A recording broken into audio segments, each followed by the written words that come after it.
खोर्धा जिले में रंधन गैस समस्या जहां नहीं उभय गृहिणी और व्यवसायी हंतसंत होती बाहर गैस कला बजारी होता बेले अधिक टंकार किणवा और से घर कि व्यवसाय करने कष्टकर हो बर्तिबा घरे गृहिणी विद्युत चूल्हा उपर निर्भर करुँच व्यवसायी डीजेल भाटी उपर निर्भर करुँच गैस विकल्प एवं व्यवसायी और गृहिणी बाहर कर आगक सरकार गैस समस्या दूर करने निवेदन कर समस्ते 15 दिन है सिलिंडर सरी बुकिंग एपर्तंत आसनी से इंडक्शन रोसे कर चुली कथा बाकी रहा जमीक कि बहुत समय सापेक्ष खर्च भी अधिक रोचे कारण साबुन भी खर्च गिना सब कला रोचे हाँ कड़े सब जिन भी गोटे अଯଥା खर्च भी आमर जाऊँगी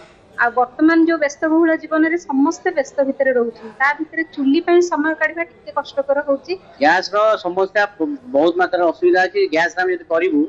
तो मिठा दे पारे रेट की टिफिन कर तेणुक आम डीजेल भाटी थी 2002-2003-4 चलाऊँ पुणी